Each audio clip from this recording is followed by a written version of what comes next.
This one's recording. Okay, where I go? Hi, I'm Nick with the Clinton Museum, and today we are joined by one of our longtime Clinton residents, Zee Chevalier. I want to just go straight into it and ask you, tell the audience here. Well, actually, let's restart. Okay. Where you want me to look? You can look at Nick or at the camera. Just Okay, I prefer to look at him when he's speaking to me. yeah. Rather than staring Into the void. All right. All right. Recording. Hi, this is Nick with the Clinton Museum, and today we are doing an interview with one of our longtime residents and very prolific volunteer with the Clinton Museum, Mrs. Zee Chevalier. So let's get right into it and discuss some basic summary of your experience and your time here in Clinton. Well, my permanent residency in Clinton is about 19 and a half years, but I've been in the Clinton area since 1960 because we have a summer place on the Jesmond Road near the Kelly Lake Ranch. So that part of my life was raising my little children, my 5 girls, and I didn't spend a lot of time in town. When we decided to move here in 2003, then of course I became part of the organizations and got right into it. Things I didn't know about Clinton before I quickly learned. Basically, the town itself hasn't changed a lot. The climate's changed. We used to remember it as being really hot and really dusty. And I don't think it's that way so now because I think there's more pavement. And certainly the road up to the cabin is paved because it came up, the Kelly Lake property became down in Provincial Park. But when we would come up from the coast with our children, it'd often be asleep because it would be after 9 o'clock before we would arrive here. And as soon as we got to the corner, to the junction where the Roundup Motel is now, they would wake up because the road was gravel. And we'd hear from the back seat, the bumpy road, we're nearly there, we're nearly there. And that was quite exciting for the kids. For me, it was not a holiday. It was a difference because we had no power and no running water. So in a sense, we lived the way pioneers lived until we had power come to our cabin. So the kids grew up with a coal oil lamp and with cold water that had to be heated on the stove so we could have hot water for dishes and washing and such. They had baths in a wash tub. We had no bathroom, no bathtub. So they did have a taste of how it used to be. Now, of course, we have power, we have all the amenities. It's still very primitive. It's not anything grand, but it is a nice rustic cabin and a good experience for the kids now. They do go down to the lake and go swimming. I was just thinking about that property over the last few days. It's kind of ironic that I'm sitting here in the museum that was largely begun by Charles Edward Payne when they had the Pine Tree Auto Court just down the street a block or two and collected various things, which we are still using at the cabin. But he was the owner prior to my husband's family buying that property. So, and he started the basics for this museum, and here I am today sitting here all these years now later, kind of in his same environment. And I guess we owe him a debt of gratitude for saving all those things that might otherwise have gone to the garbage can. So he had the cabin property from 1940. In 1940 he sold it to Thomas Fletcher, which is another long-time name in Clinton. And then in 1943, my husband's father bought the acreage. And at one time, Mr. Payne had a ranch on the Kelly Lake Road, and then the auto courts. So kind of, I think we're living in the past and the present, and it's meshing together quite nicely. And I have no plans to leave Clinton. I feel right at home here. I'm not lacking a thing, even though people say, how could you possibly live there? You have no doctor, you have no hospital, and I think, you know, there is a highway leading to 100 Mile that has a hospital in Kamloops. We did have resident doctors for a long time. Dr. Linus was here and Dr. Campbell. But it's the way it is. Most communities are lacking doctors. So we're not suffering in any way here. I think we have a good community in which to live. And when we'd come to town with our little girls, the first place they wanted to go to was the museum. And I have to admit, there was one exhibit that attracted them, and it was the skeleton. The skeleton. The bones laying in the sand in the glass case. And they just thought that was the most marvelous thing. And when it was removed, I suppose the bones were buried somewhere appropriately. Yeah. My kids lost interest in all things. But they did come to the museum. Every Sunday we would come into Mass at St. Peter's, and then we had to come down to the museum. The other thing that fascinated them was quite a while there were board sidewalks in places, which they weren't accustomed to in the Lower Mainland. But I asked one of my girls the other day when she was up, I said, what do you think anything has changed for you here? And she said, not really, just the power came in, she said, I guess. And but she said, you know, the red and white store and the Robertson store, those were all places they entered and shopped in that are no longer the same. Right. But is a part of their beginnings in Clinton. They feel close to Clinton, even though they've never lived here themselves. But the cabin's only 10 miles away, so they're well acquainted with Clinton. And they think I'm quite lucky to live here, and I would have to agree.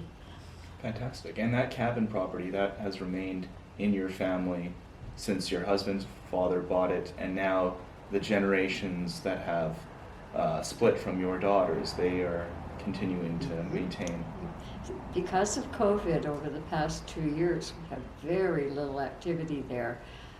No family wanted to break out of their comfort bubble at the coast where they mostly live. One family is from Alberta, in Edmonton area, and but they had their zone, and they didn't want to risk getting COVID, so no one came to the cabins for 2 years, just the occasional person. This year, we've been busy with family since May 1st, and it's continuing right up to Labor Day, and this year we'll close the water system on September 15th, so we've had a busy time. We drove by just the other day, and a whole bunch of your family must have waved at us. Well, we waved to everybody, and many people waved to us, and we say, who was that? And we say, oh, we thought you knew them. And I'll say, no, we don't know everybody, but we do wave at people. People are very friendly going by, and they're good neighbors. I mean, because the cabin property is abandoned from September to May, there's always the risk that someone will enter the grounds that shouldn't be there, or perhaps try to open the cabin. But people who see footprints in the snow or lights on will phone me, and then I'll go out there and check it out. We've had problems, but I feel they're my guardian angels. And I didn't ask anyone to be a scout for me, but they are just good neighbors and do that. So that's very nice. Even though it seems isolated, it really isn't. When you're out there, you think you're in the middle of nowhere. What's 10 miles? But you know how your perspective changes. When the kids were little, it seemed a long ride to Clinton. 10 miles. They had no idea what a mile was. But do we have to go to town? It's so hot and dusty. Now, they think nothing of coming in if they miss an ingredient for a recipe for dinner or something. Like 10 miles is nothing. Right. And when you're out there, it seems like you're in the wilderness. Mm-hmm. And the lake is so close, and it's such a beautiful spot. We're very thankful that 80 years ago, Mr. Chevalier Sr. had the vision to purchase that property and make sure, every way he could, that it would stay in the family. He saw to that by what he said, what he wrote down. Now, of course, he's gone, and so is his wife. But all of us agree it should stay in the family. So we're doing all we can to motivate the next generations to come and learn what needs doing and do it and feel it's their place. That's remarkable. And it's 80 years this year, that next year, 80 years next year that we will be wardens of Chevalier Court. Chevalier Court sign is there, Yeah. not planned especially, but Chevalier was a pioneer family name in Port Moody. My husband's mom and dad married in Vancouver in 1925, and he had come from Quebec.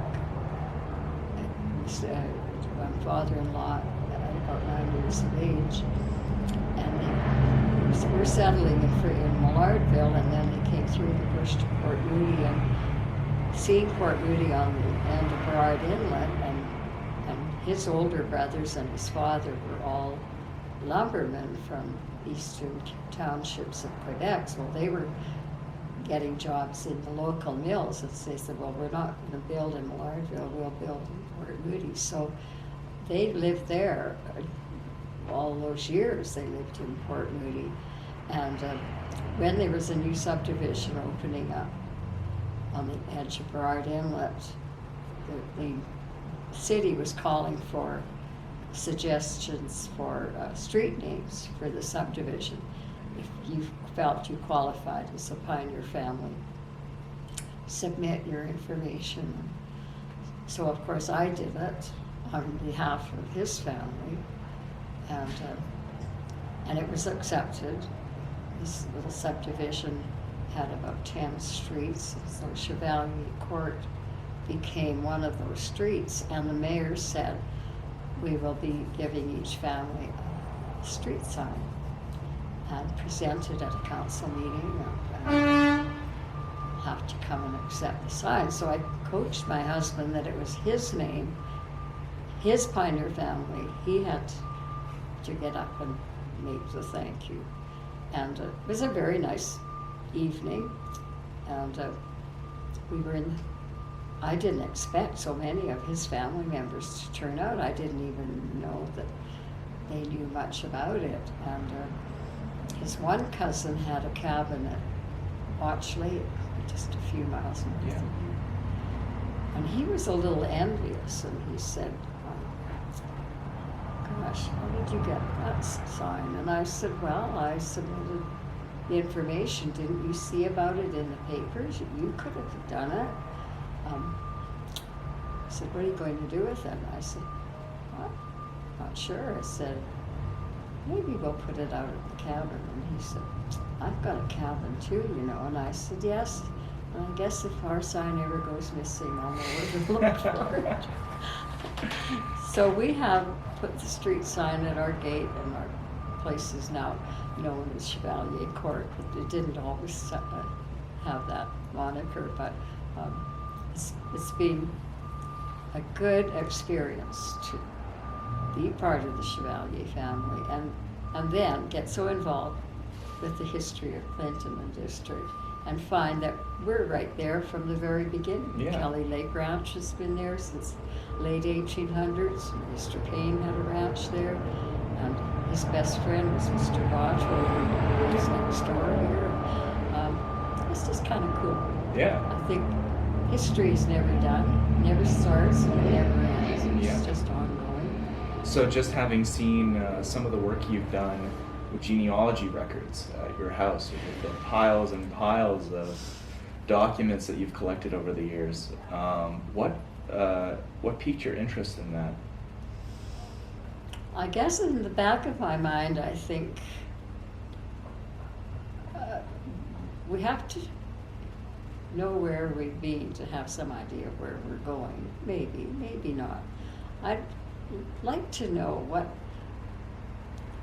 motivated my ancestors to be where they were at a certain time. What caused them to come to North America? Well, now we know they were trying to colonize Quebec as well.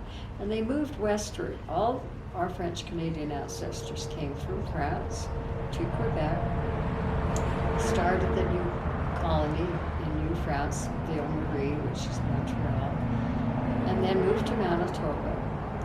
And then I discovered that the move was largely one that involved the fur trade. So some of them were voyageurs, and probably walked many portages around all the lakes. They could only move by water. There were no roads or cars. I just think maybe some of those early days, all those sort of things that our early ancestors did, they had strength and courage, and it's in their genes, and it's in our genes, and it kind of defines who we are. Like, how do you go through things? How do you get through things? Well, you persevere, and you try, and you remember what your grandfather did, and how many miles he walked behind the plow pulled by one horse. Like, if he could do that, and raise crops, like we can do the simple things without complaining. And they moved from Manitoba to British Columbia, so it was like a migration from one continent to another, and then right across the country, and here we all are. And I think it's extremely exciting to be part of the early days of the Hudson's Bay Company. My great-great-great-grandfather married a daughter of a Home Guard Cree and an English sea captain. He was a sloop master, worked at York Factory on Hudson's Bay. That's part of who I am. Those are my ancestors. And that's history. When I see the names in the books, I still get excited about it. I still would rather do that than eat or sleep. I spend hours going over notes and verifying things. You can't just pick a name and say, well, it's my name, it's my ancestor. You really do have to be careful. You have to source your sites and use information with permission sometimes. But I find it extremely exciting. And I think I've said this many times before, we should compile a history of Clinton families. Yeah. Collaborate with the descendants, put some old photos in it, put some facts in it, and have something that a child of today can look at in 10 or 15 or 20 years and say, that's my family. Yeah. That's who I am. Well, hopefully that work is still ongoing here at the museum, and we're, with the help of many of your files, I'm sure it'll be a cinch with all that useful stuff. There's a lot of information there. Thanks to those who recorded it at the time. What I've been working with are some old newspapers, and you can thank people like Dorothy McLaughlin, who was a long-time reporter for the Pioneer and the Spectator. It was something she did, and some of her writings were purely social, like it would be like a little gossip column, like this is so-and-so went to the hospital, she had an operation and she's home recovering. Well, that's hardly historical material. You're not going to write about whether she had kidney stones or whatever, but she then branched out, so she did more than just do a social column. She would do features on people. Mm-hmm. And when the 100 Mile Free Press began printing the Caribou Calling, back about 1972, I think, 71, she did feature stories. And so I got every paper I could find, beg for, or steal. No, I didn't steal. and working as a volunteer in the museum, I had access to papers, and and then the filing cabinet, and making good use of work others before me had done. So I've photocopied many things, and those files are filling out, and they would provide a good basis for someone to carry on and make a printed history. And if I had not copied them, they may have all gone to recycling. I don't know anyone else that's been doing that. Maybe the two of us are doing the same work. Don't think so. Tell us a little bit about some of the memories you have working here at the museum. And what kind of things, what changes did you make while working here? Well, I'm not a qualified curator. I'm not qualified in anything, but I recognize that you have to preserve what you have. If you don't look after it properly, you will lose it. And I was very adamant that we move important things out of the sunlight, because sunlight fades colors, it fades fabrics, it fades photos. And I worked hard to get the windows covered. I think we did manage to cover some of the inside windows. For a long time, there were those beautiful native beaded jackets and other garments that hung on wire coat hangers on the wall. Mm-hmm. And I could just see them being more and more fly-specked and spidery webs around them. And I said, I have to take those down and house them in proper cases and out of the sunlight, and find out more about them and make placards, make signs indicating where they come from. Maybe they didn't come from Clinton, but they're certainly from an era that is all around us. I'm sure there were natives here that wore beaded moccasins and things. So let's learn what we can. The Chinese display was well looked after, but I think what I felt strongly about was labeling, doing more labeling. Mm-hmm. And then of course with photos, I met with some resistance. I thought photos should be copied and originals stored in acid-free papers or files. I didn't always have everyone's consensus on that, but I still believe that. Yeah. Because they will fade. And now most of the portraits in the museum are copies, and no one can tell the difference. Exactly. And those originals will be preserved. Exactly. But they said, well, we were donated. The person who donated them didn't expect them to be copied. They wanted them as they are. So the person who donated them is probably no longer alive and wouldn't know anyway. And if given a choice, if asked, I'll bet you they'd say we'd like to have it preserved as long as possible. Yeah. So I didn't agree with that argument. I think when we opened it up to selling a few more things, we had one corner called our gift shop, and we had the Clinton pin, and we had books, and we had postcards, lovely writing cards for writing notes in, like a little letter from a local girl who took magnificent photos, and she made cards, and we bought them from her, and then we sold them. Mm-hmm.